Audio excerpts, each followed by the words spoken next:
Scout club go.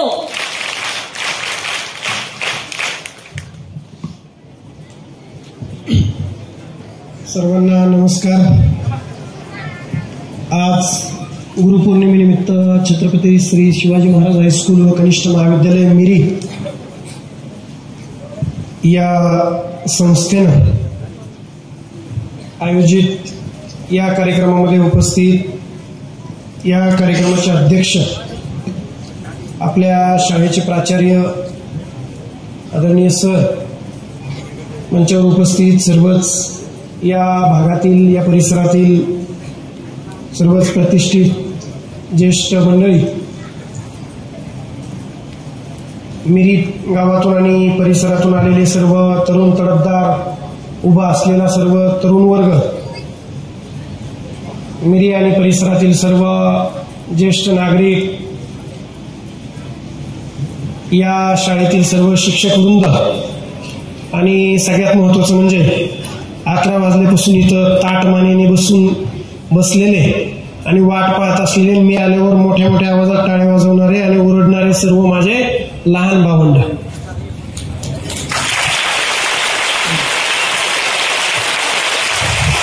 खरं तर sir, मला बऱ्याच ठिकाणी तुम्ही बोलतानाही म्हटलं की माझ्याकडून प्रेरणा घेण्यासाठी तुम्ही माझं व्याख्यान वगैरे ठेवता, परंतु खरं तर मला इथं आल्यानंतर या मुलांकडूनच प्रेरणा भेटली. माझी रात्री झोप नव्हती झाली, 2-3 दिवस थोडा थकवा होता, थोडं थकलेलो होतो, परंतु इथं आल्यानंतर यांचा टाळ्यांचा आवाज, यांच्या चेहऱ्यावरलं स्मित हास्य आणि ती सगळी प्रसन्नता बघून मलाच असं वाटतं की आता अजून शाळेत यायला पाहिजे.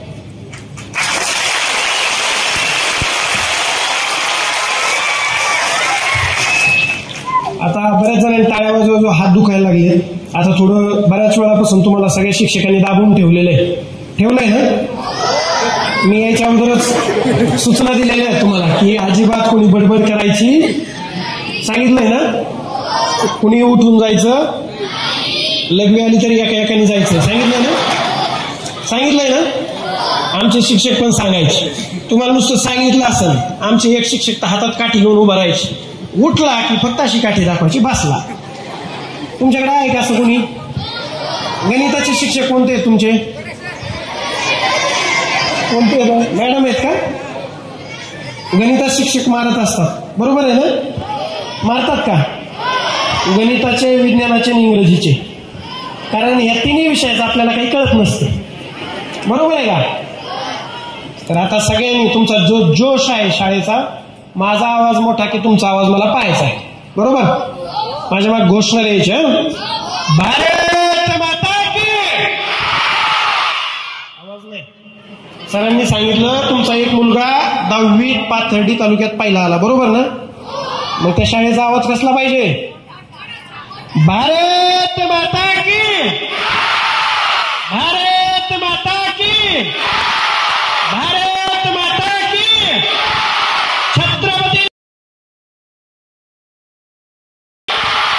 छत्रपती शिवाजी महाराज की. कर्मवीर. द्या ना पुढची, मला वाटलं तुम्ही देता. कर्मवीर.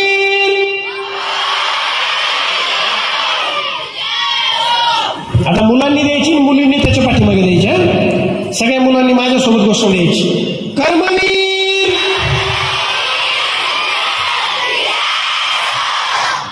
हे कशासाठी? ज्यांच्यामुळं आज तुम्ही शिकत आहात, ज्यांच्यामुळं गावखेड्यातील जनता सुखी आहे असे छत्रपती शिवाजी महाराज, जे महाराजांचं स्वप्न होतं की रयतेचं राज्य, आणि ज्या महापुरुषानं कर्मवीर भाऊराव पाटलांना रयत शिक्षण संस्थेसारखी शिक्षण संस्था चालू करून गावखेड्यातल्या पोरांना रयत, इकडे बा, जे बडबड करेल ना, माझ्या गाडीत दांडा आहे आणि इथं बंदूक आहे, कळलं का? बडबड करायची नाही. सगळेजण ताट मान करून बसा, पाठीचा कणा ताट, बडबड नाही. आवाज बंद, आवाज बंद. मागचे आवाज बंद. मी कसा मारतो ना, ते दारूवाल्याला, गुटख्यावाल्याला विचारलंय तुम्ही? ऐकलंय? हा, मग शांत बसा. तर आज मी तुमच्याशी खूप भाषण टाईप बोलणार नाही, व्याख्यान टाईप बोलणार नाही, तुमच्याशी चर्चा करण्यासाठी आलोय. कारण तुमचं जे वय आहे हे हसा खेळा पण शिका, शिस्त तर पाळाच, हसा खेळा पण शिका हे वय आहे. मित्रांनो, आज तुमच्या समोर मी उभा आहे. मी यासाठीच उभा आहे की बऱ्याच वेळा ग्रामीण भागातल्या पोरांच्या डोक्यामध्ये किंवा ग्रामीण भागातल्या पोरांच्या मनामध्ये एक न्यूनगंड असतो की जे मोठमोठाले अधिकारी असतात, क्लास 1 अधिकारी असतात, वर्दीतले अधिकारी असतात, लाल दिव्याच्या गाडीत येतात, हे कोणीतरी मोठ्या घरी जन्मलेले असतात, कोणीतरी पैशावाल्याचे पोरं असतात, खूप हुशार असतात, खूप भारी भारी शाळेत शिकलेले असतात. आणि मग माझ्यासारख्या गावाकडच्या या पोरांना असा प्रश्न पडतो की मग आपण कसं अधिकारी होणार, आपण कसं लाल दिव्याच्या गाडीत येणार. तर मी तुमच्या भेटीला यासाठीच आलोय की तुमच्या या सगळ्या मनातले गैरसमज दूर करायला आलोय की तुमच्या समोर जो संतोष खाडे उभा आहे तो ना कोणा मोठ्याचा पोरगा आहे, ना पैशावाल्याचा पोरगा आहे, ना क्लास 1चा पोरगा आहे. तो एक साध्या ऊसतोड कामगाराचा सामान्य कुटुंबातला पोरगा आहे. तो जर तुमच्या समोर DYSP म्हणून उभा राहू शकतो तर तुमच्यातला प्रत्येक जण आपापलं स्वप्न पूर्ण करू शकतो. हा विश्वास देण्यासाठी मी इथे आलो.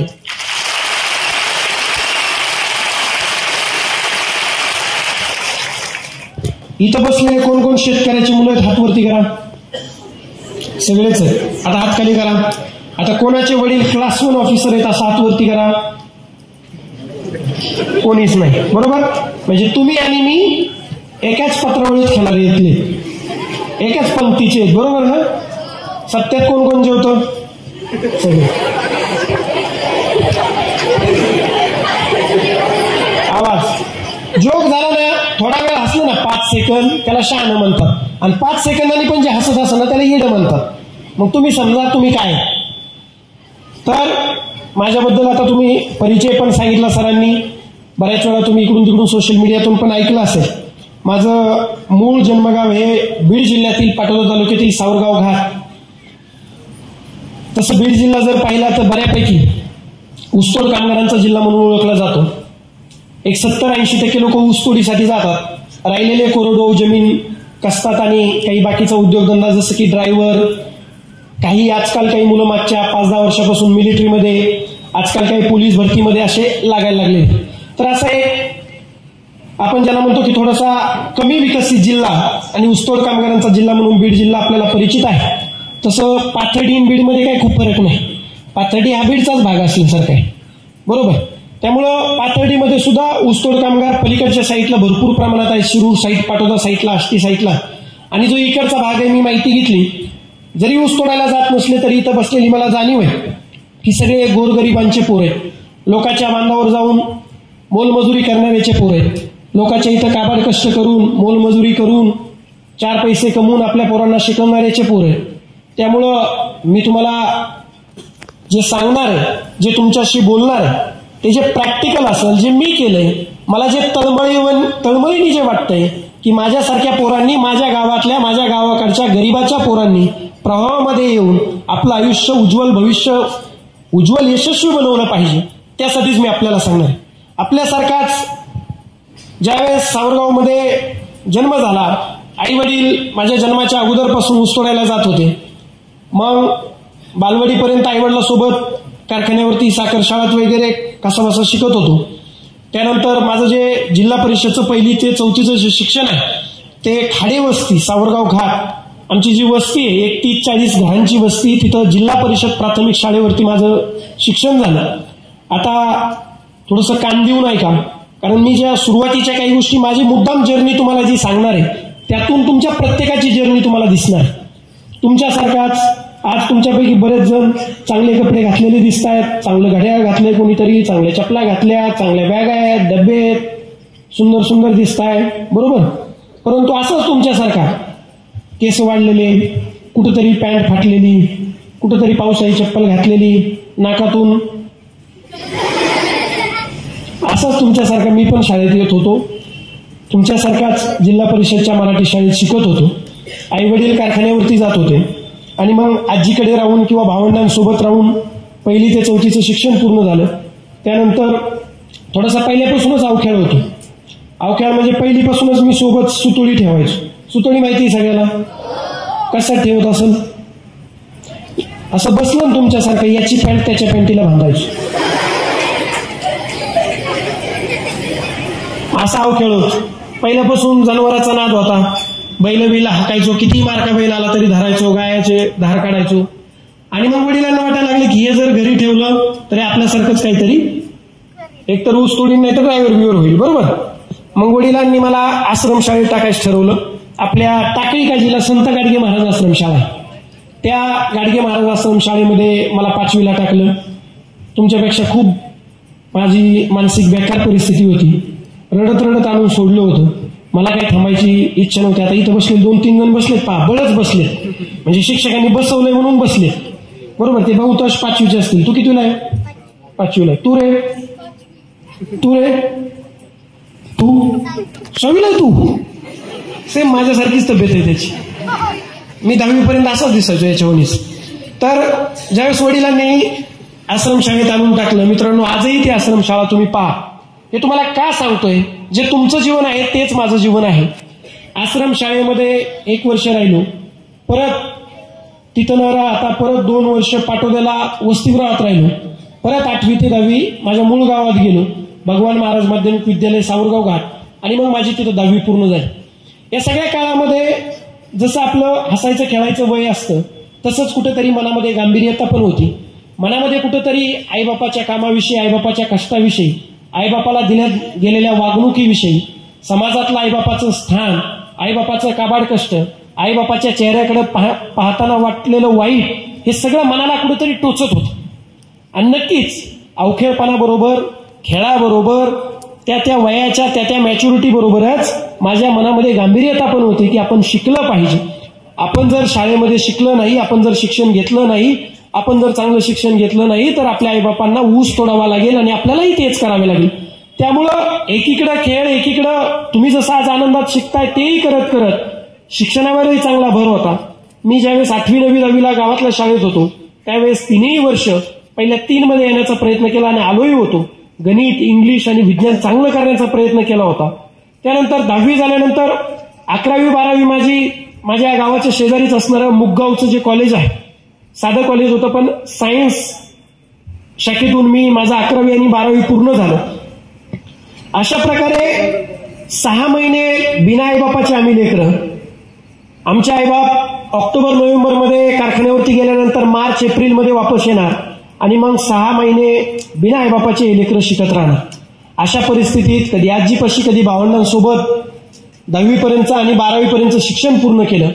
12वी पर्यंत शिक्षण पूर्ण झाल्यावर मित्रांनो, सगळ्यात महत्वाचं आज तुमच्याही आयुष्यात पुढे जाऊन टप्पा येणारे काही जण 11वी, 12वीचे माझे मित्र आहेत. 12वी झाल्यानंतर आपल्या पुढे प्रश्न उभा राहतो की आता नेमकं करायचं काय, आता नेमकं आपण कुठल्या क्षेत्रात जायचं, आपण कुठलं पद मिळवायचं, आपण नेमकं कशात करिअर करायचं.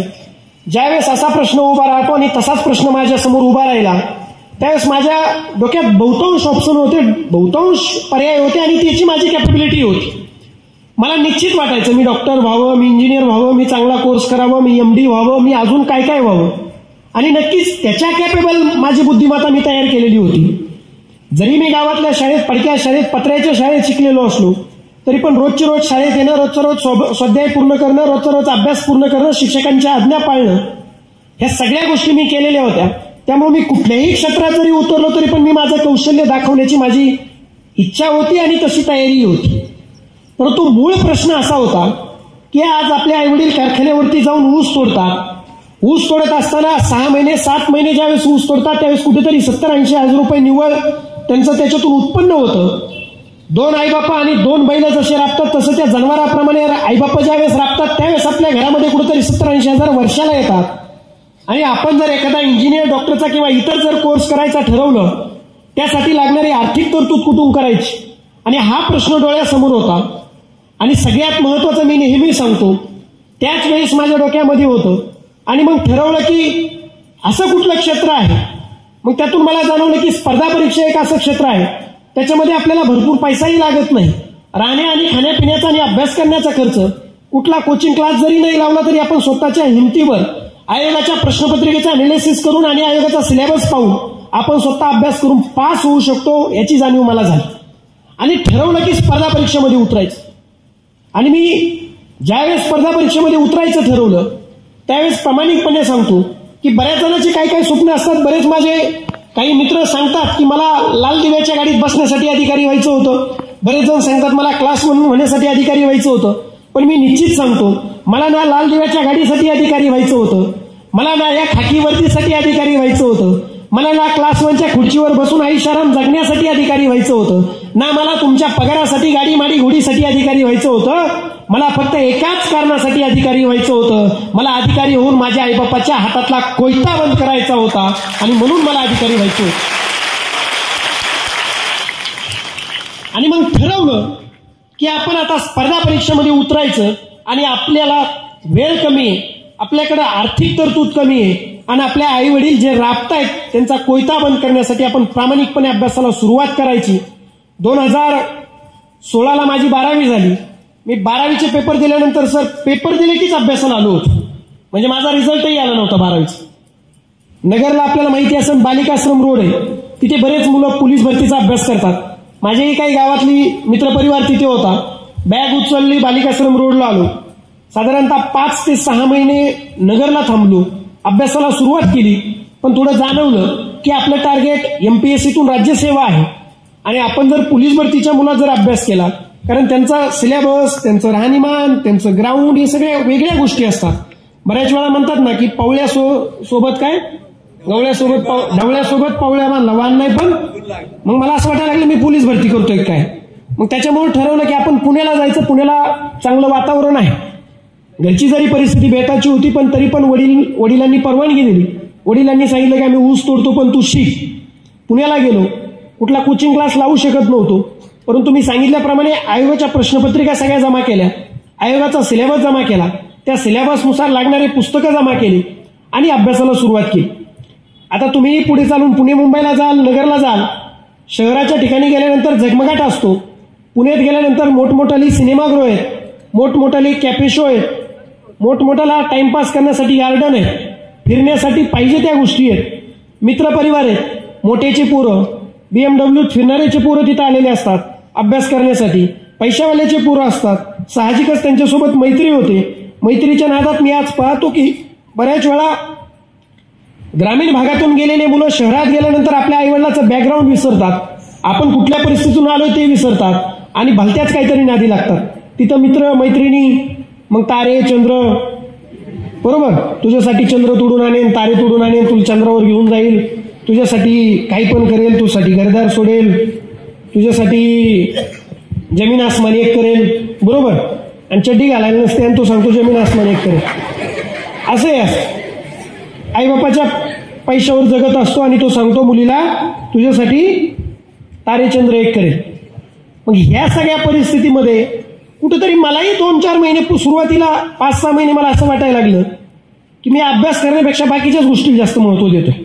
मित्रांसोबत चहा प्यायला जाणं, ज्या पुस्तकातलं काहीच समजत नाही पण एखाद्या मुलीवर इम्प्रेशन पाडण्यासाठी मोठं पुस्तक घेऊन बसणं, आपल्याला त्याच्यातलं काहीच कळत नाही असं घेऊन बसणं, विनाकारण टाइमपास करत इकडे तिकडे फिरणं, सिनेमा पाहायला जाणं, कॉफी प्यायला जाणं, तिथल्या आसपासच्या गडकिल्ल्यावर ट्रेकिंगसाठी जाणं, आणि मग कुठेतरी माझंही मला वाटायला लागलं की मी 4-5 महिने टाइमपास करायला लागलो होतो. हे का सांगतोय, तुम्हीही गेल्यानंतर तुमच्याही बद्दल तसंच होणार आहे. आणि मी खरं खरं सांगतोय, उगीच सांगणार नाही की मी पहिल्या दिवसापासून खूप अभ्यास केला. 5-6 महिने मी पण त्या पुण्याच्या हवाचं सगळं उपभोगून घेतलं आणि मग कुठंतरी एक जाणीव झाली की आपण ज्या कामासाठी आलोय ते काम करत नाही. आपण ज्या तळमळीने, ज्या पोटतिडकीने त्या अभ्यासासाठी आलोय कुठंतरी आपण चुकतोय. आणि मग एक दिवस ठरवलं की आजपासून आपला मोबाईल बंद करायचा.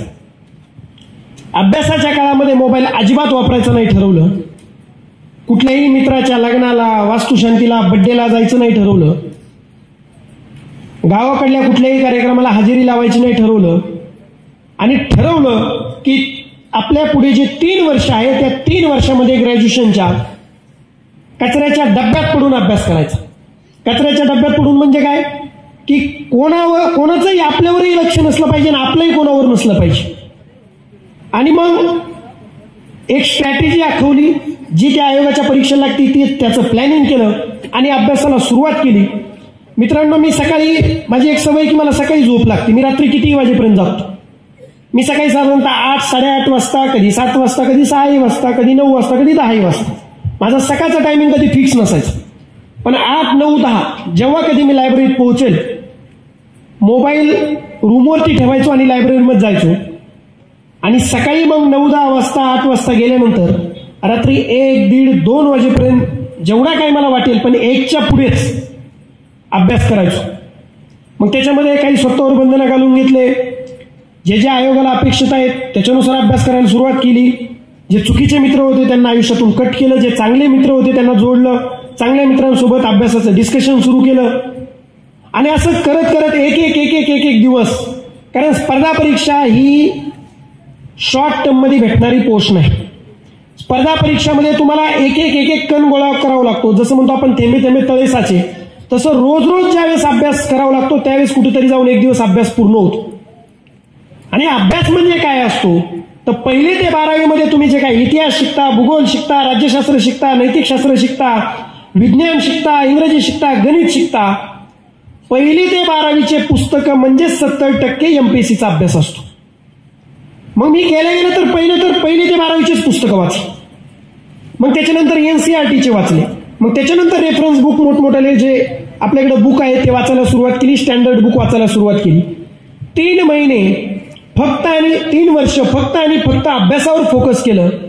बाकी सगळ्या गोष्टींना दुर्लक्ष केलं. 2020 मध्ये होणाऱ्या मार्च एप्रिलच्या एक्झामसाठी मी क्वालिफाय झालेलो होतो. माझं ग्रॅज्युएशन पूर्ण झालं होतं. अभ्यास एकदम चांगला झाला होता. जसं आपण म्हणतो एखादा पैलवान तालमीत जसं त्याचं कष्ट घेतो तसं मी 3 वर्ष कष्ट घेतलं होतं.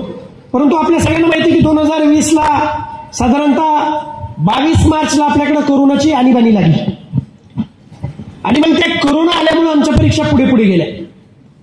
आणि मग सगळं अस्तव्यस्त झालं. पुण्यातून सगळ्यांना घरी पाठवून दिलं.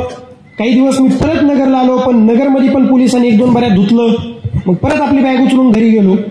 मग घरी गेल्यानंतर हा असा वेळ होता की वाईट परिस्थितीत किंवा संकटाच्या काळात जो टिकतो तोच पुढे जाऊन विजेता होतो. आणि मग ठरवलं की आपण घरी अभ्यास करायचा. एक 3-4 महिने जोपर्यंत कोविड काळ होता घरी अभ्यास केला. घरी थोडंसं परत बोर व्हायला लागलं. मग मी परत बीडला गेलो. बीडला काही दिवस अभ्यास केला. म्हणजे याच्यामध्ये मला तुम्हाला सांगायचंय काय, मी ठरवलेलं होतं. माझा इतका ठाम विश्वास होता की मी कुठेही न थांबण्याचा निर्धार केला होता. जशी परिस्थिती असेल तशी असेल पण माझा अभ्यास बंद नाही झाला पाहिजे. मग घरी काही आणि बीडला राहून अभ्यास केला. 2021च्या साधारणतः फेब्रुवारीमध्ये आमची प्री परीक्षा झाली. मी प्री परीक्षा दिली. साधारणतः 30 ते 32 मार्कांनी मी प्री परीक्षा क्वालिफाय झालो. त्याच्यानंतर मुख्य परीक्षेची तयारी सुरू झाली. 3 टप्पे असतात स्पर्धा परीक्षेमध्ये. पूर्व परीक्षा, त्याला क्वालिफाईंग असतं, म्हणजे एक क्वालिफाईंग मेरिट लागतं. त्या मेरिटच्या वरती तुम्हाला मार्क पडले की तुम्ही मुख्य परीक्षेला बसता. आणि मुख्य परीक्षा दिल्यानंतर मुख्य परीक्षेचे मार्क्स आणि मुख्य परीक्षा पास झाल्यानंतर तुम्हाला मुलाखत द्यावी लागते. तर मुख्य परीक्षा आणि मुलाखत या दोन्हींचे एकूण मार्क याच्यावरती तुमची पोस्ट ठरते किंवा पद ठरतं किंवा तुम्ही पास नापास ठरतो. आणि मग मुख्य परीक्षेचा चांगला अभ्यास सुरू केला. मुख्य परीक्षेचा अभ्यास सुरू केल्यानंतर परत मे मध्ये 2021च्या सेकंड लाट आली. आणि मग परत थोडंसं टाइम टेबल मिस झालं. परंतु पुढे चालून मग साधारणतः 4, 5, 6 डिसेंबर 2021ला आमची मुख्य परीक्षा झाली. मुख्य परीक्षा दिली. मुख्य परीक्षेत जे मार्क्स आले होते, मार्क्स असे आले होते की मला राज्यसेवेतून कुठली ना कुठली पोस्ट भेटेल. आणि मग मार्क्सवरून अंदाज आल्यामुळे आईवडिलांना सांगितलं, म्हटलं बाप्पू आणि अक्का पुढच्या 1-2 महिन्यामध्ये मी अधिकारी होणार आहे आणि तुमचं ऊस तोडायचं बंद होणार आहे. आणि तुम्हाला आता शेवटचे 2-3 महिने ऊस तोडावं लागेल. परत ऊस तोडायला मी तुम्हाला जाऊ देणार नाही, कारण मी कुठला ना कुठला अधिकारी होणार आहे. मग साधारणतः मार्च मध्ये माझा इंटरव्ह्यू झाला. 21 मार्चला इंटरव्ह्यू होता. मुलाखत दिली, पण मुलाखतीमध्ये माझी मुलाखत खराब गेली. थोड्या माझ्याकडून काही चुका झाल्या. त्या परिस्थितीत मला ते पहिलीच मुलाखत होती, पहिलाच अटेम्प्ट होता आणि मुलाखत थोडी खराबच गेलेली होती. 28 एप्रिलला संध्याकाळी 7 वाजता पुण्यातल्या एका लायब्ररीमध्ये अभ्यास करत बसले असताना या सगळ्या परीक्षेचा फायनल निकाल आला. आता मी आईवडिलांना सांगून ठेवलेलं होतं ऑलरेडी की पुढच्या 1-2 महिन्यामध्ये माझा निकाल येणार आहे, मी अधिकारी होणार आहे. 7 वाजता निकाल आला, सोबतचा मित्र आला, म्हटलं आपला निकाल आलाय. म्हटलं काय झालं? तो म्हटला मी पास झालोय. म्हटलं माझं काय झालं? तो म्हटला तुझं बघितलं नाही, अजून बघायचं. मग बाहेर आलो, दोघांनी माझा निकाल चेक केला, तर माझा निकाल फक्त आणि फक्त 0.75 मार्क्स कमी असल्यामुळं माझा फायनल रिझल्ट गेला होता. आजही तुम्ही निकाल वेबसाईटवर बघू शकता. ज्या मुलाला मंत्रालयातली सेक्शन ऑफिसर पोस्ट भेटली, जो माझ्या पुढे होता, त्याला 521.75 मार्क्स होते आणि मला 521 मार्क होते. म्हणजे फक्त 0.75 कमी मार्क्स मिळाल्यामुळे माझी पोस्ट पूर्णतः हुकली होती. मी जीवाचं रान करून 3 वर्ष कष्ट घेऊन अभ्यास केला होता. कुठल्याही कोचिंग क्लासेस शिवाय मी माझा अभ्यास पूर्ण केला होता. मगाशी तुम्हाला सांगितल्याप्रमाणे माझा अभ्यास मला मिळवण्यासाठी, म्हणजे पोस्ट जे मिळवायचं ध्येय होतं ते माझं ध्येय नसून ते आईबापाचं कोयता बंद करण्यासाठीचं ध्येय होतं. परंतु ज्या आईबापाला सांगितलं होतं की पुढच्या 2-3 महिन्यामध्ये मी अधिकारी होणार आहे, त्यांचा कुठेतरी मी भ्रमनिराश केला होता. डोक्यामध्ये एकदम असं वेगवेगळे विचार सुरू झाले, एकदम वादळ उभं राहिलं, संपूर्ण अंधार पसरला की आपण आता सुसाईड करायची का? आपण कुठल्या तरी रेल्वेला अडवं जायचं का? आपण कुठेतरी रूमवरती जाऊन गळफास घेऊन आत्महत्या करायची का? कारण अपयश जीवनामध्ये कधी मी बघितलंच नव्हतं आणि पचवलंच नव्हतं. आणि खरंच पोटतिडकीने प्रामाणिकपणे अभ्यास केल्यामुळे त्या अपयशाचं खूप वाईट वाटत होतं. सगळ्यांशी बोललो, मित्रांशी बोललो, शिक्षकांशी बोललो, पाहुण्यारावळ्यांशी बोललो, सगळ्यांशी बोललो, पण मनातून मी त्या डिप्रेशनच्या किंवा त्या सिच्युएशनच्या बाहेरच पडत नव्हतो. त्यावेळेस आई वडील माळीनगर कारखान्यावरती होते. सोलापूर जिल्ह्यात अकलूज तालुक्यामध्ये माळीनगर कारखाना आहे. आणि मग ठरवलं की शेवटचा एक फोन आपण वडिलांना करू. आणि मग वडिलांना एक फोन केला. मी वडिलांना बाप्पू म्हणतो. म्हटलं बाप्पू, मी तुम्हाला 2-3 महिन्यापासून सांगत होतो की तुमचा मुलगा अधिकारी होणार आहे आणि तुमचं ऊस तोडायचं बंद होणार आहे, परंतु मी मुलाखतीमध्ये माझ्याकडून काही चुका झाल्यात आणि 0.75 मुळे माझा रिझल्ट गेलेला आहे. मी जो तुमच्या हातातला कोयता बंद करू शकत होतो तो करू शकत नाही, मला माफ करा. असं बोलल्यानंतर मला असं वाटलं की एका पायाने अपंग आणि अडाणी असणारा ऊसतोड्या बाप मला शिव्या घालेल, मला सांगेल की आम्ही तुझ्यासाठी राबतोय आणि तू खुशाल सांगतोय मुलाखतीमध्ये चूक झाली किंवा कमी मार्क्स आले आणि निकाल गेला.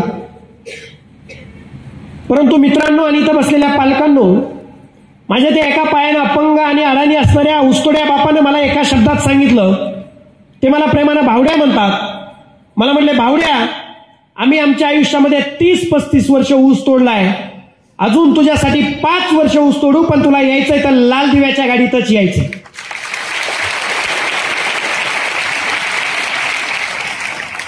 मित्रांनो, ज्यावेळी ही वाक्य ऐकलं त्यावेळी ठरवलं आपल्याला जगवणारा, घडवणारा, बनवणारा, शिकवणारा आणि जगवणारा आपला बाप जर आपल्याला सांगतोय लाल दिव्याच्या गाडीत यायचं, तर हे सगळं अपयश पचून कामाला लागायचं आणि अभ्यास सुरू करायचा आणि पुढच्या परीक्षेत यश मिळवायचं. मी ऑलरेडी त्याच वेळी 2021 ची प्री परीक्षा पास होतो आणि मुख्य परीक्षा अवघ्या 7 दिवसावरती होती. 7 मेला माझी मुख्य परीक्षा होती. फक्त 7 दिवस होते. एकीकडं आपण अपयशी झालो याचं दुःख होतं, एकीकडं मनामध्ये काही जरी म्हटलं तरी थोडं वाईट वाटत होतं. आणि 7 दिवसावर परीक्षा आलेली होती. मुख्य परीक्षा ही 3 दिवस असते राज्यसेवेची. 7 मे, 8 मे आणि 9 मे अशी 3 दिवस एक्झाम होती. एकच ठरवलं, आपण 3-4 वर्ष प्रामाणिकपणे अभ्यास केलेला आहे. आता अभ्यास वाढला नाही तरी चालेल, पण आपण केलेला अभ्यास प्रामाणिकपणे पुस्तकात उतरायचा. मित्रांनो, स्पर्धा परीक्षेचं कसं असतं, तुम्ही कितीही अभ्यास केला पण तुम्ही जर पेपरच्या दिवशी काय करताय, त्या 2 तासामध्ये, त्या काही क्षणामध्ये तुम्ही काय करताय, तुमच्याकडून जर काही चुका झाल्या, तुम्ही एखादं उत्तर 4 प्रश्न 4 पर्याय नीट नाही पाहिले, तुम्ही तो गोल करताना चुकीचा गोल केला, तरी पण तुम्ही अभ्यास असताना सुद्धा नापास होता. आणि मग ठरवलं की आपण या सगळ्या बारीक सारीक चुका आपण सगळ्या सुधारायच्या. आणि मग 7 मे, 8 मे, 9 मे 2022 या 3 दिवस माझी एक्झाम झाली. एक 15 दिवसामध्ये त्या परीक्षेची आन्सर की आली. आन्सर की आल्यानंतर जो स्कोर आला तो स्कोर एवढा चांगला होता की मला नक्की कळलं की मी कुठला ना कुठला क्लासवन अधिकारी होणार आहे. आणि मग ठरवलं की आता पुढचा टप्पा मुलाखत आहे. ज्या चुका मागच्या वर्षी झाल्या त्या चुका यावर्षी होऊ द्यायच्या नाही. आणि मुलाखतीची तयारी चांगल्या प्रकारे सुरू केली. मुलाखतीची तयारी करत असताना मे मध्ये एक्झाम झाल्यामुळे असा अंदाज होता की साधारणतः ऑगस्ट सप्टेंबरमध्ये मुलाखती होतील आणि त्याचा निकाल दिवाळीच्या अगोदर येईल. आणि दिवाळीच्या अगोदर निकाल आल्यामुळे मग आता आई वडिलांना यावर्षी ऊस तोडायला जावं लागणार नाही. परंतु काही प्रशासकीय अडचणीमुळं निकालच लागेना आणि मुलाखतीचं टाइम टेबलच येईना. ऑगस्ट गेला, सप्टेंबर गेला, ऑक्टोबर आला आणि मग दुसरे सगळे लोक जे ऊस तोडायला जाणार होते ते गाड्या भरायला लागले. आणि मग वडील म्हटले की तू आम्हाला थांबवलंय, कारण मी त्यांना कुठली उचल घेऊन दिली नव्हती आणि कारखान्यावरती जाऊ दिलं नव्हतं. पण वडील म्हटले आपल्यावर कर्जाचा डोंगर आहे, लोकांचे आपल्याकडे पैसे आहेत, तुझा निकाल कधी येईल याचं माहिती नाही. आम्ही असं करतो एवढ्या वर्षी ऊस तोडायला जातो आणि जेव्हा तुझा निकाल येईल तेव्हा आम्ही परत येऊ. मित्रांनो, काही करू शकत नव्हतो कारण मुलाखत झालेली नव्हती. आणि मग मला अजूनही आठवतंय 30 ऑक्टोबर 2022 माझ्या आईवडिलांना परत एकदा कारखान्यावरती जावं लागलं. मी त्या दिवशी घरी होतो. ज्या दिवशी मी त्यांना कारखान्यावरती जायला वाटं लावलं तो मी माझ्या आयुष्यातला अजून एक काळा दिवस समजतो. मी एवढा रडलो आणि मला एवढा त्रास मला याचा झाला होता की आपण जर गेल्या वर्षी जर परीक्षेमध्ये चुका केल्या नसत्या तर आज आपल्या आईवडिलावरती ही वेळ आली नसती. म्हणजे मित्रांनो, मला तुम्हाला हे का सांगायचंय, आपण ज्यावेळेस शिकत असतो, करत असतो, त्यावेळेस आपल्याला कधीतरी जाणीव नसते की याचा परिणाम काय होणार आहे. एखादा माझा ग्रामीण भागातला पोरगा ज्यावेळेस पोलीस भरतीला 1 मार्कांनी 2 मार्कांनी जातो, गेल्यानंतर त्याला कळतं की याची परिणाम काय होणार आहे. त्याचा रिझल्ट गेल्यामुळे आईबापाला आणि आजूबाजूच्या जे कष्ट पडतात त्याची जाणीव त्याला त्या अभ्यास करताना नसते. तशीच जाणीव कदाचित तुम्हाला आज शिकताना नसते. आणि मग त्या दिवशी आईवडील कारखान्यावरती गेले. पुढे चालून माझं मुलाखतीचं टाइम टेबल आलं. 4 जानेवारी 2023 ही मुलाखतीची तारीख ठरली. सकाळी पहाटे 5 वाजता मुलाखतीला जाण्यासाठी आवरत होतो, कारण 8 वाजता यशदा पुणे इथं इंटरव्ह्यू होणार होता आणि इंटरव्ह्यूला निघायचंय. सगळी तयारी केली. अगोदर 3-4 महिने चांगला अभ्यासही केला होता. आणि मग म्हटलं की आपल्या आईवडिलांना एक कॉल करू आणि त्यांच्याकडून आशीर्वाद घेऊ की आपण मुलाखतीला चाललोय. 5-5:30च्या दरम्यान आईवडिलांना कॉल केला. आईला कॉल केला तर कॉल उचलला की आई तिकडून रडायला लागली. म्हटलं आई काय झालं, नेमकं रडते का? तर म्हटली आम्ही ऊस तोडायला फडात जाण्यासाठी निघालो होतो बैलगाडी झुपून, आणि रस्त्याने जात असताना समोरून एक वाळूचा डंपर आला आणि त्याने आपल्या बैलगाडीला धडक दिली. तुझ्या वडिलांनी बैलाचा कासरा ओढून गाडी खाली खेचली, परंतु त्या डंपरचा जे पुढचं तोंड आहे ते गाडीच्या मागच्या बाजूला लागल्यामुळं आईचा पाय त्याच्यामध्ये गुंतून आईचा पाय फ्रॅक्चर झाला होता. एकीकडे मुलाखतीला जायचंय, एकीकडे आपलं सर्वस्व असणारे आईबाप संकटात आहेत, आईचा पाय फ्रॅक्चर झालाय. थोडा वेळ विचार केला नाही, असं वाटत होतं की आपण ही मुलाखत सोडून देऊन आपण आई वडिलांकडे जायला पाहिजे, दवाखान्यात जायला पाहिजे. पण परत एक विचार आला, आज जर मी मुलाखत सोडून जर गेलो तर आयुष्यभर परत ऊसच तोडावा लागेल त्यांना पण मला पण आज जर मुलाखतीला गेलो आपल्याला चांगले मार्क्स आहेत, आपल्याला पद भेटेल आणि त्यांचा ऊस तोडायचा बंद होईल. आणि मग त्यांची काही मित्रांमार्फत दवाखान्याची सगळी सोय करून मुलाखतीला गेलो. मुलाखतीला सकाळी 8 वाजता पोहोचल्यानंतर संध्याकाळी 6 वाजता माझी मुलाखत डायरेक्ट सगळ्यात शेवटचा कॅन्डिडेट मी होतो. जो पॅनल मला गेल्या वर्षी होता तोच पॅनल याही वर्षी होता, पण माझी तयारी चांगली होती, मी सगळी तयारी केलेली होती. मुलाखतीला सामोरे गेलो. मित्रांनो, मुलाखतीला एक छोटासा एक किस्सा सांगेल की मी मुलाखतीला जाताना, म्हणजे ज्या मुलाला 1000 रुपये कपडे घेण्याची ऐपत नाही तो मुलगा सुद्धा मी त्या दिवशी मुलाखतीला जाताना मुद्दाम 27,000चा सूट अंगावरती घालून गेलो होतो. मला यातून काय सांगायचंय, डॉक्टर बाबासाहेब आंबेडकरांना आपण सगळ्यांनी पाहिलेलं आहे. डॉक्टर बाबासाहेब आंबेडकरांना आपण सुटाबुटात पाहिलंय, उच्च विचारसरणी म्हणून आपण अनुभवतो. मला प्रश्न विचारण्यात आला की तुम्ही म्हणताय की तुमचे आईवडील ऊस तोडतायत आणि मग तुम्ही असा महागडा सूट कसं काय घालून आलात. म्हणलं सर मला स्वतःला सांगायचं होतं, मी जरी ऊसतोड कामगाराचा पोरगा असलो, मी जरी गरीबाच्या घरचा पोरगा असलो, तरी पण माझ्या त्या मनातला न्यूनगंड काढून मला या परीक्षेला सांगायचं होतं की जसे बाकी मोठ्यांचे पोरं, श्रीमंताचे पोरं, क्लास 1 ऑफिसरचे पोरं पास होऊन सूट घालून जर या मुलाखतीला येत असतील, तर माझ्या पण मनातला तो न्यूनगंड काढून जर या परीक्षेला आणि या मुलाखतीला मी पात्र होऊ शकतो, तर ती सूट घालण्याची माझी सुद्धा पात्रता आहे, म्हणून मी या मुलाखतीला सूट घालून आलो.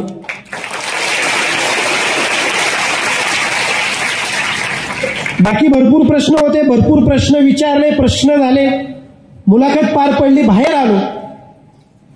बाहेर आल्यानंतर डोक्यामध्ये एक राग आला, चीड आली. सकाळचा ऍक्सिडेंट आठवला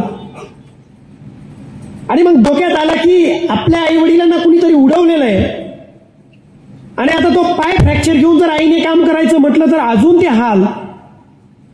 मुकादमाला कॉल केला आणि मुकादमाला सांगितलं की मुकादम, माझ्या आई वडिलांना मला कारखान्यावरती ठेवायचं नाही, पुढे चालून माझं काय पद मला भेटेन, मी पास होईल नापास होईल ती पुढची पुढं, पण आज मला माझ्या आई पप्पाला कारखान्यावरती ठेवायचं नाही. तो म्हटला ठेवायचं नाही तर ठेवू नका, परंतु तुमच्याकडे 1.5 लाख बाकी, ती 1.5 लाख बाकी द्या तरच सोडणार. मी सांगितलं की त्यावेळेस कुठलं पद नाही, कुठलं सोर्स नाही, 1.5 लाख आणणार कुठं.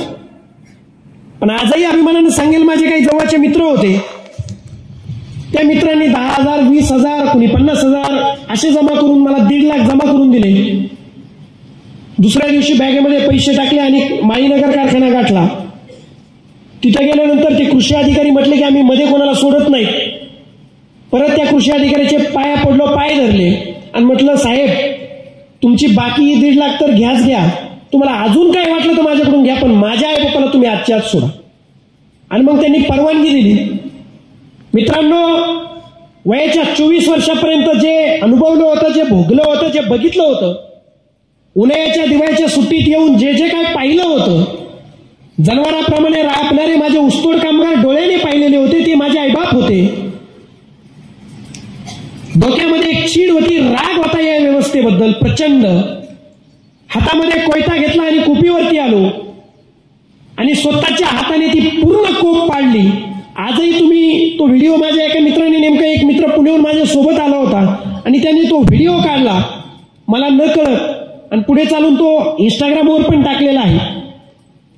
स्वतःच्या हाताने ती पूर्ण कोप पाडली, स्वतःच्या हाताने सगळा पसारा पिकअपमध्ये भरला आणि आई वडिलांना त्या पिकअपमध्ये बसून घरी पाठवलं. मित्रांनो, त्या दिवशी ना मी DYSP होतो, ना डेप्युटी कलेक्टर होतो, ना माझ्याकडे कुठलं पद होतं, ना पैसा होता, ना काही होतं. पण त्या दिवशी मी माझ्या आईबापाच्या हातातला कोयता बंद केला. खरं सांगू का मित्रांनो, जितका आनंद मला DYSP झाल्यावर सुद्धा झाला नाही ना, तेवढा आनंद, तेवढं समाधान मला मी ज्या दिवशी माझ्या आईबापाचा कोयता बंद केला त्या दिवशी मला तेवढा आनंद झाला. कारण माझं अंतिम ध्येयच ते होतं आणि ते अंतिम ध्येय मी पूर्ण केलं होतं. पुढे जाऊन 28 फेब्रुवारी 2023 महाराष्ट्र लोकसेवा आयोगाने आमच्या परीक्षेचा फायनल निकाल जाहीर केला. महाराष्ट्र राज्यातून सर्वसाधारण यादीत 16वा, NTD संवर्गातून महाराष्ट्रात प्रथम आणि DYSP मधून 3रा येत मी DYSP पदी माझी निवड झाली. ज्या दिवशी निवड झाली, हे पद आणि ही परीक्षा अशी आहे की काही क्षणात माणसाला होत्याचं नव्हत्याचं होतं करते. उलट सांगतो, नव्हत्याचं होतं करते. अचानक फोन यायला सुरू झाले, आनंद सुरू झाला, गुलाल, डीजे, हारतुरे, मिरवणुका. ज्या लोकांना टीव्हीवर पाहिलं होतं, ज्या लोकांना पाहण्यासाठी 2-2 तास थांबलो होतं, अशा लोकांचे फोन यायला सुरू झाले. लोकप्रतिनिधी, अधिकारी, अभिनेते, प्रतिष्ठित सगळी मंडळी येऊन सत्कार करायला लागले. अजूनही आठवतंय 5 मार्च 2024 माझ्या गावामध्ये भव्य दिव्य असा माझा सत्कार माझ्या गावकऱ्यांनी ठेवला. अख्खं गाव मला गावापासून 1-1.5 किलोमीटर वेशीवर घ्यायला आलं. ज्या मुलाच्या घरी साधी सायकल नव्हती त्या मुलाला 7-8 गाड्याचा ताफा घेऊन येत होता. ज्या मुलाच्या घरी टीव्ही नाही त्या मुलाला कव्हर करण्यासाठी जिल्ह्याभरातले न्यूज चॅनलवाले आले होते. ज्या मुलाच्या बापाला कधी सन्मानाची वागणूक नाही, कधी कुणाचा कब्बर चहा नाही, त्या बापाला उचलून घेऊन त्या अडाणी आईला मिरवणुकीत पेटे बांधून हार तुरे उधळत गुलाल उधळत अख्खं गाव घेऊन जात होतं. त्यानंतरही असंख्य ठिकाणी सत्कार झाले, असंख्य ठिकाणी मला बोलावलं गेलं, सन्मानित केलं गेलं. मोठमोठाले अधिकारी, लोकप्रतिनिधी माझ्या बापाला सन्मानाची वागणूक दिली. पुढे चालून 3 ऑक्टोबरला माझी जॉईनिंग झाली. 4 महिने यशोदाचं ट्रेनिंग पूर्ण करून महाराष्ट्रातील आणि देशातील सुद्धा सर्वात लबासनानंतर म्हणजे मसुरीच्या ट्रेनिंग नंतर प्रतिष्ठेचं असणारं यशोदाचं ट्रेनिंग 4 महिने पूर्ण केलं. त्याच्यामध्ये यशोदाच्या ट्रेनिंग बरोबरच महाराष्ट्र दौरा, दिल्ली दौरा, राष्ट्रपती भवन, सर्वोच्च न्यायालय, आपलं संसद, हे सगळं पाहत याचा अभ्यास करत ट्रेनिंग 4 महिन्याचं पूर्ण करून परत महाराष्ट्र पोलीस अकॅडमीमध्ये 12 महिन्याचं म्हणजे 1 वर्षाचं ट्रेनिंग तिथं केलं. आज जो तुमच्या समोर धाडसाने आणि निर्भीडतेने काम करतो याचं सगळं ट्रेनिंग अकॅडमीमध्ये दिलं गेलं. गावातलं पोरगं, गाव खेड्यातून आलेलं पोरगं, शेतात रानात फिरणाऱ्या पोराला ट्रेनिंगची गरज काय? रनिंग असो, घोडा शर्यत असो किंवा इतर लांब उडी, उंच उडी, भिंत चढणं, रोप चढणं, जे काय असेल ते एकदम चांगल्या प्रकारे पूर्ण केलं. ट्रेनिंग पूर्ण झाल्यानंतर महाराष्ट्र पोलीस अकॅडमीमध्ये सुद्धा अभिमानानं सांगाल 12 महिन्याचं माझं कष्ट म्हणजे आलेल्या निकालामध्ये आउटडोअर परीक्षेमध्ये मी माझ्या पूर्ण बॅचमध्ये पहिला आलो. ट्रेनिंग पूर्ण करून 1 फेब्रुवारी 2025ला आपल्या अहिल्यानगर जिल्ह्याला प्रोबेशनर डीवायएसपी म्हणून जॉईन झालो. पहिले 2 महिने माझं ट्रेनिंग एसपी ऑफिसला झालं. सगळ्या खात्याविषयी सगळ्या अटॅचमेंट झाल्या, सगळ्या शाखांविषयी, पोलीस खात्याविषयी माहिती करून घेतली आणि फायनली 24 मार्चला मला नेवाशाला आमचा 3 महिन्याचा प्रोबेशनर काळ असतो. नेवाशाला पीआय म्हणून म्हणजे पीआयच्या पोस्टवर प्रोबेशनर डीवायएसपी म्हणून पाठवलं. ते नेवासा पोलीस स्टेशनचा इन्चार्ज मला केलं. 24 मार्च पासून 15 जून 3 महिने मी नेवाशाचं काम केलं. आपल्यापासून नेवासा जवळ आहे, आपल्यापैकी बऱ्याच जणांनी ऐकलं असेल. माझं ध्येय एकच होतं, जो फिर्यादी आहे, जो तक्रार घेऊन पोलीस स्टेशनला आलाय तो आपल्याला देवासारखा असला पाहिजे, त्याला न्याय देण्याचं काम आपण केलं पाहिजे. आणि जो आरोपी आहे, जो संशयित असेल, किरकोळ गुन्हेगार असेल, अगर मोठा गुन्हेगार असेल, त्याला दाबण्याचं आणि चिरडण्याचं आणि टाचाखाली ठेवण्याचं काम आपण केलं पाहिजे. ही भूमिका घेऊन 3 महिने मी तिथं वेगवेगळ्या अवैध धंद्यावरती कारवाया केल्या. वाळू माफिया असतील, गुटखा तस्कर असतील, अवैध दारू विक्रेते असतील, इतर अवैध धंद्यातून पैसे कमवून लोकांवर, गोरगरिबांना दाबणारे लोक, गोरगरिबांना त्रास देणाऱ्यावर एमपीडीए, महाराष्ट्र पोलीस ऍक्टचं कलम 55 हद्दपारी, 56 नुसार हद्दपारी, मला जे जे काय कायद्यानुसार करता येईल ते केलं. जे गुन्हेगार बळाचा आणि ताकदीचा आणि पैशाचा वापर करून गोरगरिबांना फसवतात, त्रास देतात, त्यांना कायद्याच्या भाषेत आणि खाकीची जी काय भाषा आहे ती दाखवण्याचा प्रयत्न केला. काही गोकत्तल करणारे, भारतात गाईला देवी मानला गेला आणि त्या गायीची कत्तल करणाऱ्याला अद्दल शिकवण्याचं काम केलं. मी काय खूप मोठं काय केलं हे मला सांगायचं नाही, पण ज्यावेळेस एक सामान्य कुटुंबातला पोरगा तिथे येतो त्यावेळेस त्याच्यामध्ये असणारी तळमळ, त्यांनी बघितलेलं जग, त्यांनी बघितलेले सगळे प्रसंग, मला बऱ्याच वेळा बरेच मुलं आणि बरेच विद्यार्थी विचारतात, सर तुमच्याकडे नेमकं हे अभ्यास करत असताना प्रेरणा कुठून आली? कारण आम्ही तर अभ्यास करताना बऱ्याच वेळा नैराश्य येतं आणि मग तुम्ही कुठल्या प्रेरणेने अभ्यास केला? मी सांगतो, ज्या ज्यावेळी मला नैराश्य यायचं, डिप्रेशन यायचं, ज्यावेळेस माझा अभ्यास होत नसायचा त्यावेळेस मी बॅग उचलायचो आणि कारखान्यावरती जायचो. कारखान्यावरती गेल्यानंतर आपल्यापैकी बऱ्याच जणांनी पाहिलं असेल, कोप करून राहायचंय, उन्हाळ्यामध्ये गरमतंय, पावसाळ्यामध्ये पाणी शिरतंय, थंडीमध्ये गारटतंय, पाटे 3-4 वाजता उठून 5 वाजता ऊस तोडायला जायचंय, अंधारामध्ये ऊस तोडायचा, अजगर साप बघायचं नाही, अजगर साप विंचू चावून लोक मरतायत, लोकांना सर्पदंश होत आहेत. 5 वाजता त्या आईबापाने ऊस तोडायला सुरुवात केल्यानंतर दुपारी 1-2 वाजेपर्यंत ऊस तोडायचा, ऊन पाहायचं नाही, वारा पाहायचा नाही, पाऊस पाहायचा नाही, आणि ऊस तोडून झाल्यानंतर तो ऊस गाडीमध्ये भरायचा. बाप एका पायाने अपंग, बापाने जर खांद्यावरती मुळी घेतली तर बाप आडेसऱ्यामध्ये खाली पडायचा आणि वरून मुळी पडायची. मग त्या आईचं वजन 40 किलो, त्या आईने अख्खा ऊस वाहून बापाच्या हातामध्ये नेऊन द्यायचा. परत गाडी भरल्यानंतर वाटेने चालतानाच गाडीवरती दुपारचं जेवण करायचं, रात्री बनवलेलं शिळपाकं खायचं, कोपीवरती गेल्यानंतर त्या आईने राबत ते सगळं काम करायचं आणि मग 10, 11, 12 वाजता झोपायचं आणि परत दुसऱ्या दिवशी 2-3 वाजता 3-4 वाजता सुरू. शौचालयाची सुविधा नाही, कुठलीही औषधालयाची किंवा दवाखान्याची सुविधा नाही, ऍक्सिडेंट होत आहेत, लोक मरतायत, कुठलीही काळजी नाही. आणि मग मी ही सगळी परिस्थिती डोळ्यांनी पाहिल्यानंतर ज्यावेळेस मला मुलं विचारतात की तुम्हाला प्रेरणा कुठून आली, त्यावेळेस मी सांगतो की मी माझ्या बापाच्या टाचा आणि आईचा खांदा बघितल्यानंतर मला कधीच वाटलं नाही की तू अभ्यास नाही केला पाहिजे किंवा टाइमपास केला पाहिजे.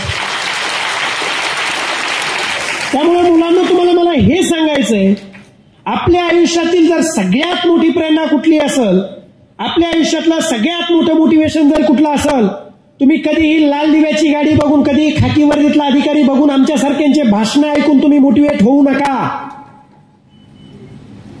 तुम्ही काहीतरी सोशल मीडियावरल्या रील्स बघून तुम्ही मोटिवेट होऊ नका. तुम्हाला जर खरं मोटिवेशन आणि खरी प्रेरणा जर कुठली पाहिजे असेल तर तुमचे आईबाप ज्या परिस्थितीत आज राबतायत, ज्या परिस्थितीत जगतायत, त्यांचे हात हातात घेऊन बघा, त्या हातावर किती रट्टे पडलेत किंवा त्या हाताची काय अवस्था आहे. त्यांच्या डोळ्यात डोळे घालून बघा की आईबापाच्या डोळ्यात आपल्याविषयी काय स्वप्न आहेत.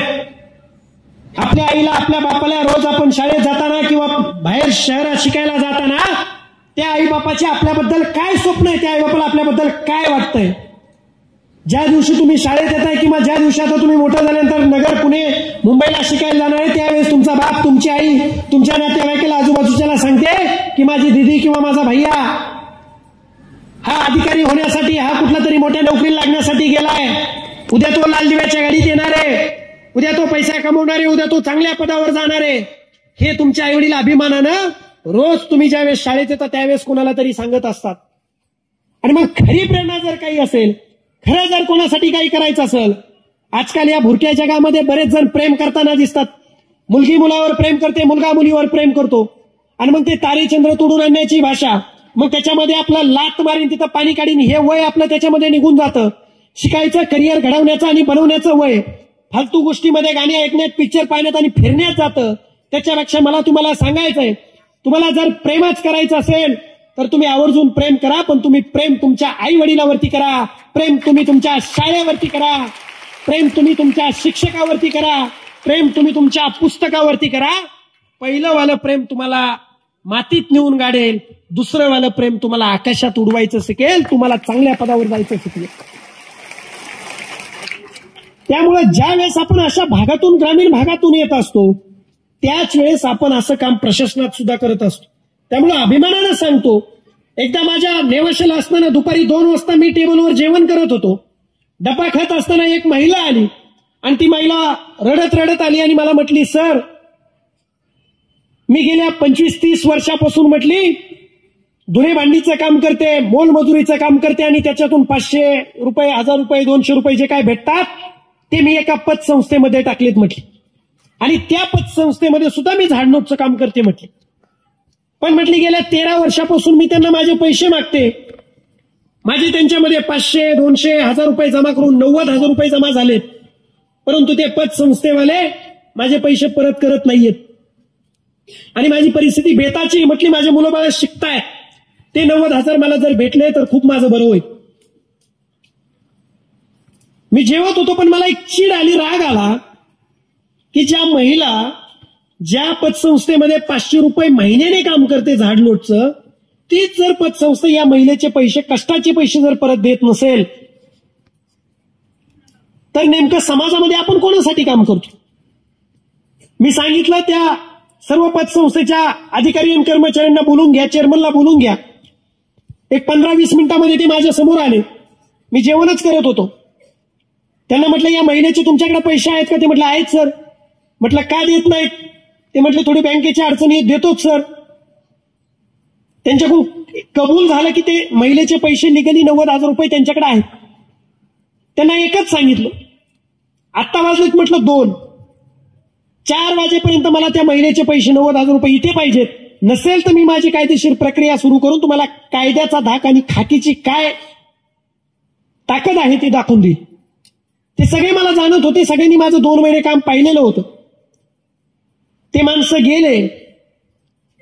अभिमानानं सांगतो त्या महिलेला मी तिथंच बसून ठेवलं होतं. 3:55 ते लोक 90,000 रुपये घेऊन आले आणि त्या महिलेच्या हातामध्ये दिले. हे मला माझं कौतुक मोठेपणा किंवा मी हे केलं ते केलं नाही सांगायचं. मला हे सांगायचंय, ज्या क्षणी ती महिला माझ्या दारात आली त्या क्षणी मला त्या महिलेमध्ये माझी आई दिसली, माझी चुलती दिसली, माझी राब रागणारी ऊसतोड कामगाराची बायको दिसली, मोलमजुरी करणारी, आणि मी ज्यांच्यात वाढलोय, ज्यांच्यात जगलोय, ज्यांनी मला घडवलंय, ज्यांच्या भाकरी खाऊन ज्यांच्यात मी घडलोय, त्या सगळ्या महिला मला तिच्यामध्ये दिसल्या. त्यामुळं मी ते न्याय देऊ शकलो. त्यामुळं माझा एक ठाम विश्वास आहे. 15 जून झाल्यानंतर सुद्धा मी ज्यावेळेस नगरला आलो, माझे पोलीस अधीक्षक माननीय श्री सोमनाथ घारगे सर यांनी माझं नेवाशाचं काम पाहून माझ्यावर जबाबदारी दिली की संतोष, तू नेवाशाला काम केलंस तसंच काम आता पूर्ण अहिल्यानगर जिल्ह्यामध्ये अवैध धंद्यावर कारवाई करायच्या आणि पूर्ण नगर जिल्ह्यातले अवैध धंदे बंद करायचे. एक स्क्वॉड बनवलं आणि त्याचं मला इन्चार्ज करून मला कारवाई करण्यासाठी फ्रीडम दिलं. गेल्या 20-22 दिवसामध्ये आम्ही जवळपास 40 गुन्हे, 40 रेड केल्यात. साधारणतः 3,20,00,000चा मुद्देमाल हस्तगत केलाय. साधारणतः 250 आरोपींना आम्ही ताब्यात घेतलंय. वेगवेगळे जुगार अड्डे, वेगवेगळे मटका, वेगवेगळे वाळू माफिया, वेगवेगळे गुंड, वेश्य व्यवसाय आपल्या शेवगावला, अशा वेगवेगळ्या कारवाया केल्यात, अजूनही करतोय. आता तुमच्याकडे येण्यासाठी मला 1 तास उशीर झाला, कारण आपण अहिल्यानगर शहरामध्ये येताना आम्ही 4 मावा बनवणाऱ्या मशीन्स पकडल्या. ती प्रोसेस चालू असल्यामुळे मला 1 तास उशीर झाला आणि 3,22,000चा मुद्देमाल हस्तगत केला. मला हे का सांगायचंय, हे सगळं करत असताना मी माझ्या वरिष्ठांमुळेच हे करू शकलो. माझ्या SP सरांच्या आदेशामुळे आणि फ्रीडममुळे, त्यांनी दिलेल्या जबाबदारीमुळेच करू शकलो. खात्यातील सहकार्यांच्या साथीमुळेच करू शकलो. माझ्यासोबत रोज असणाऱ्या आणि आपला जीव घेणं म्हणजे जीवावर घेऊन आम्ही कधी कधी रेड करतो. 2 दिवसापूर्वी समृद्धी एक्सप्रेसला आम्ही एक गुटख्याची ट्रक पकडली. 120च्या स्पीडने असणारा ट्रक समृद्धी एक्सप्रेसला पकडणं म्हणजे माझ्या सहित माझ्या सर्व साथीदारांचा जीव धोक्यात घालणं. आणि अशा अवस्थेत ज्यावेळेस आम्ही काम करतो, यांच्या सगळ्या साथीनेच ते शक्य आहे. परंतु हे का होतं हे मला तुम्हाला सांगायचंय.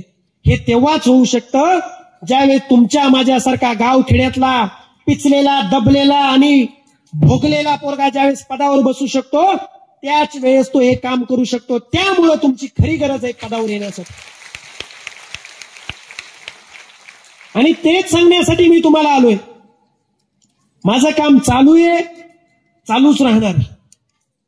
उद्या दुसरीकडे बदली होईल, उद्या कुठं टाकतील, उद्या कुठं असेल, जे माझ्याकडे जे काम देतील ते काम अशाच पद्धतीने मी करण्याचा प्रयत्न करणार आहे. पण तुम्हाला मी हे सांगायला आलोय की मित्रांनो, आपल्या गोरगरिबाच्या, दीनदुबळ्याच्या, वंचिताच्या आणि मोलमजुरी करणाऱ्याच्या पोरांना जर चांगल्या पदावर बसायचं असेल, जर चांगल्यातलं चांगलं तुम्हाला जर सुविधा अनुभवायच्या असतील, तुम्हाला जर 4 लोकांसाठी, आपल्या गावासाठी, आपल्या कुटुंबासाठी, आपल्या समाजासाठी, परिसरासाठी जर काही करायचं असेल, तुम्हाला जर या जगामध्ये स्पर्धेच्या आणि आधुनिक युगामध्ये जर काहीतरी स्वतःची ओळख, वेगळी ओळख निर्माण करायची असेल, तर एकमेव पर्याय आहे, ते म्हणजे शिक्षण, अभ्यास, पुस्तकं, शाळा आणि शिक्षक आणि आपले आई वडील. जो मुलगा आज डॉक्टर बाबासाहेब आंबेडकर सांगायचे, शिक्षण हे वाघिणीचं दूध आहे, जो पिईल ते गुरगुरल्याशिवाय राहणार नाही. त्यामुळं आज आपल्या गाव खेड्यातल्या पोरांना सगळ्यात महत्वाची गरज जर काही असेल तर तुमचा अभ्यास पूर्ण करा, शिक्षण चांगलं घ्या. बाकी फालतू गोष्टीमध्ये आज मोबाईलचा एवढा गैरवापर वाढलाय, इंस्टाग्राम, फेसबुक, काही गरज नाहीये शाळामध्ये शिकत असताना वापरायची, पण तरी पण मुलं वापरतात. काही ठिकाणी पोलीस अधिकारी म्हणून पाहताना ज्यावेळेस आम्ही क्राईम पाहतो, 8वीच्या मुलाकडून अहिल्यानगर शहरामध्ये खून केला जातो. बीड सारख्या ठिकाणी कुठल्या तरी कोचिंग क्लासेसच्या शिक्षकावरती पोक्सो सारखे आरोप होतात, गुन्हे दाखल होतात. बऱ्याच ठिकाणी 11वी-12वीचे किंवा अंडर 18 असणारे अल्पवयीन मुलांकडून गुन्हे घडतात. ज्या वयामध्ये चांगलं काहीतरी करण्याचं, करिअर घडवण्याचं वय आहे, त्या वयामध्ये आमच्या तरुण पोरांकडून जर गुन्हे घडले, ते जर गुन्हेगार झाले, तर त्याच्या परिणामी आपल्या आईबापाला, समाजाला आणि कुटुंबाला भोगावं लागणाऱ्या वेदना ह्या त्यांना तेव्हाच कळतात, ज्या आम्ही डोळ्यांनी पाहिल्यात. बऱ्याच वेळा आमच्या 11वी 12वीच्या किंवा 16-17 वर्षाच्या मुली ज्यावेळेस कुठल्या तरी मुलासोबत छपरी पोरासोबत ज्यावेळेस पळून जातात त्यावेळी त्या आईबापाला घ्यायला लागणाऱ्या वेदना आणि होणारा त्रास आम्ही पोलीस अधिकारी म्हणून रोज पाहतोय. गुराढोरासारखे आईबाप रडत असतात पण त्या मुलीला कुठलीही फिकीर नसते, त्या मुलाला कुठलीही फिकीर नसते. मी म्हणत नाही तुम्ही प्रेम करू नका, मी म्हणत नाही तुम्ही तुमचा जोडीदार निवडू नका, मी म्हणत नाही तुम्ही तुमच्या स्वातंत्र्याने विवाह करा. निश्चितच तुम्ही प्रेमही करा, तुमच्या स्वातंत्र्याने जोडीदार निवडा, तुमच्या आवडीनुसारच विवाह करा, परंतु त्याचं वय ठेवा. ज्या वयामध्ये आपल्याला करिअर घडवायचं त्या वयामध्ये करिअरच घडवा. ज्या दिवशी करिअर घडेल ना त्या दिवशी त्याच्यानंतर तुमच्याकडे पाहिजे त्या गोष्टी येतात. तुम्ही पाहिजे तो जोडीदार निवडू शकता, पाहिजे ती गाडी घेऊ शकता, पाहिजे त्या ठिकाणी राहू शकता, पाहिजे तो एन्जॉय करू शकता. त्यामुळे या वयामध्ये आपला मार्ग चुकू देऊ नका, आपली पाऊल आपला रस्ता चुकू देऊ नका. हे तुम्हाला मोठ्या भावाप्रमाणे मला पोट तिडकीने सांगायचं. इथं बसलेले जे काय किती मुलं सर बसलेत? 1600 मुलं बसलेत. 1600 मुलांनी जरी माझं ऐकलं नाही, 1600 पैकी 16 मुले जरी इथले उद्या चालून भविष्यात यशस्वी ठरले आणि माझे 4 शब्द जर ऐकले तर तेच माझ्या आजच्या येण्याचं सार्थक असेल. पण ते 16 असे घडले पाहिजेत की ते टॉपचे पाहिजेत, राज्यात झळकले पाहिजेत, अभिमानानं सांगितलं पाहिजे मी रयत शिक्षण संस्थेचा विद्यार्थी म्हणून. त्यामुळे आजपासून ठरवा. काही जण जर चुकत असतील, काही जण जर माझ्यासारखे सुतळी खिशात घेऊन येत असतील, चिंगमचं पॅकेट घेऊन येऊन काही जर चिकटवत असतील, हाणामाऱ्या करत असतील, केस सोडत असतील, मारामाऱ्या करत असतील, विशेषतः मुली जर चुकत असाल तर आजपासून सावध व्हा. डोक्यामध्ये वाईट विचार आला की आईबापाचा चेहरा आठवायचा. सगळ्यात सोपा औषध. अभ्यास नाही झाला की आईबापाचा चेहरा आठवायचा. आणि अजून एक तुम्हाला सांगतो, ट्रिक सांगतो जी मी करायचो. आपले आईवडील जे कष्ट करतात, जे काम करतात ना ते रोज अर्धा तास जाऊन करायचे. आपले आईवडील जर शेण उचलतात आपणही शेण उचलायचं. आपले आईवडील रानात खुरपतात आपणही खुरपायचं. किती? फक्त अर्धा तास. आपले आईवडील जे जे काही काम करतात ना ते तुम्ही प्रत्येकाने अर्धा तास करायचं. त्या अर्ध्या तासात कळतं की किती त्रास होतो आणि मग कळतं की अभ्यास केला पाहिजे. त्यामुळे मित्रांनो गांभीर्याने घ्या. बऱ्याच वेळा तुम्हाला सांगितलं जातं की हे जे स्पर्धेचं आहे, मग याच्यामध्ये एवढी स्पर्धा आहे, एवढं ते. तुम्ही काही व्हा, मी म्हणत नाही तुम्ही डीवायएसपीच व्हा, आयएसच व्हा, आयपीएसच व्हा. अजिबात आमच्या सारख्यांचे भाषण ऐकून अजिबात तुम्ही प्रवाहामध्ये जाऊ नका. तुमची ज्याच्यामध्ये आवड आहे, जे तुम्हाला आवडतं, ज्याच्यामध्ये तुम्ही परफेक्ट आहात तेच करा. कुणी खेळाडू व्हा चांगलं, कुणी इंजिनियर व्हा, कुणी डॉक्टर व्हा, कुणी कृषी अधिकारी व्हा, कुणी शिक्षक व्हा, कुणाला जर कीर्तन आवडत असेल तर महाराज व्हा, कुणी चांगला राजकारणी व्हा, कुणी चांगला शेतकरी व्हा. ज्याला जे व्हायचंय ते व्हा, पण त्या क्षेत्रामध्ये टॉपचं व्हा, काहीतरी वेगळी ओळख निर्माण करा. एवढंच मला तुम्हाला सांगायचं. आणि त्यासाठी बेस म्हणजे काय तर आजचं तुमचं शैक्षणिक जीवन. प्रत्येकाने रोज शाळेत आलं पाहिजे, प्रत्येकाने स्वाध्याय पूर्ण केला पाहिजे. शिक्षकांचं आज गुरुपौर्णिमा आहे. खरं तर तुम्ही गुरुपौर्णिमा साजरी करणं म्हणजेच काय तर इथून पुढे सगळ्यांनी निश्चय करणं की आपले जे गुरु आहेत, आपले जे शिक्षक आहेत, आपले जे आईवडील आहेत त्यांची प्रत्येक आज्ञा पाळणं हीच खरी गुरुपौर्णिमा. आता सगळेजण शिक्षकांची आज्ञा पाळणार. भात नाही दिला की अजून? भात बाकी आहे ना का खाल्लाय? बाकी आहे ना, त्याच्यामुळेच आवाज निघा नाही. भूक लागली का? सगळेजण शिक्षकांची आज्ञा पाळणार. भात देऊन दिलं नाही मी आज तुम्हाला, मोठा आवाज पाहिजे मला. सगळेजण शिक्षकांची आज्ञा पाळणार,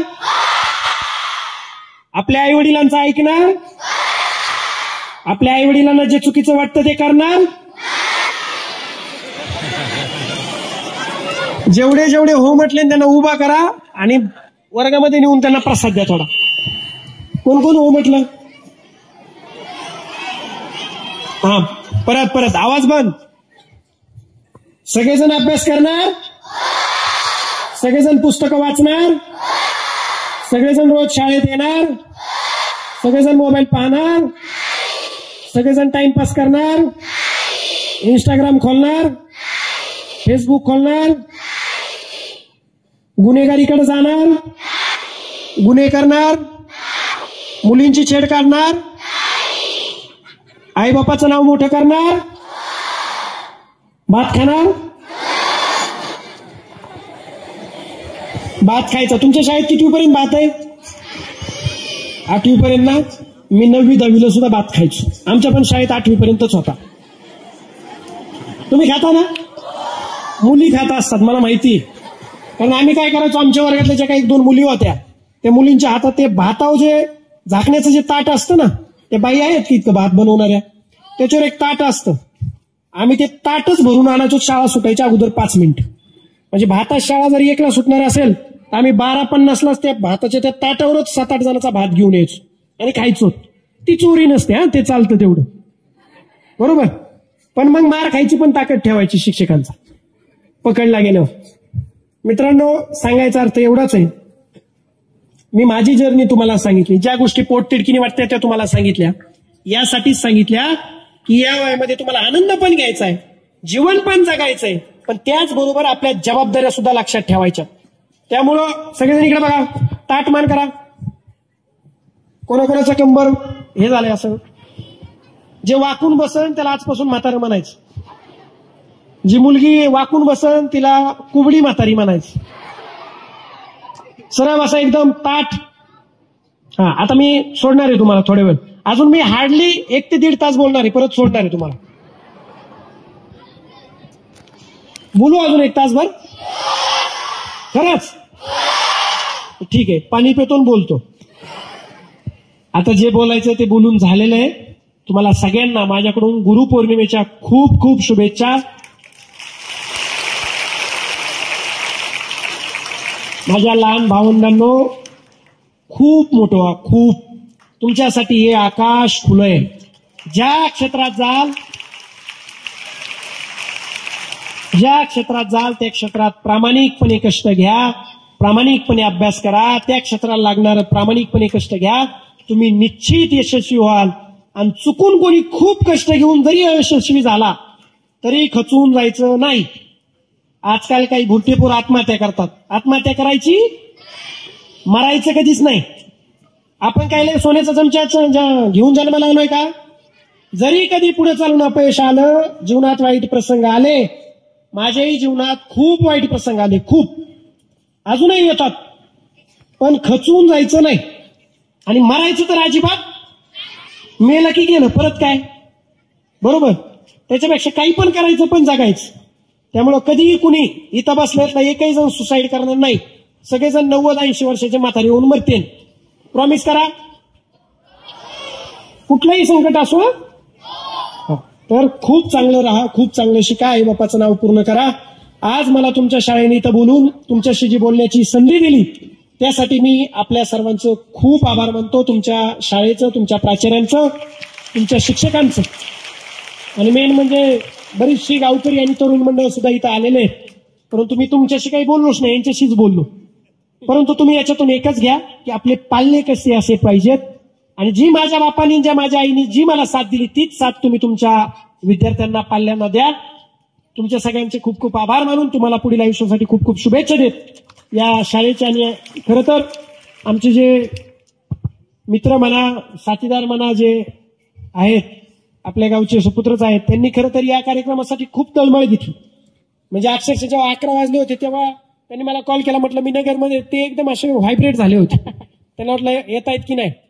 तर हा कार्यक्रम ज्यांच्यामुळे घडून आला असे आपले गावचे सुपुत्र, त्यांचेही मी खूप खूप आभार मानतो आणि आपल्या सर्वांना खूप शुभेच्छा देत थांबतो. जय हिंद, जय महाराष्ट्र. धन्य आहेत ते आई वडील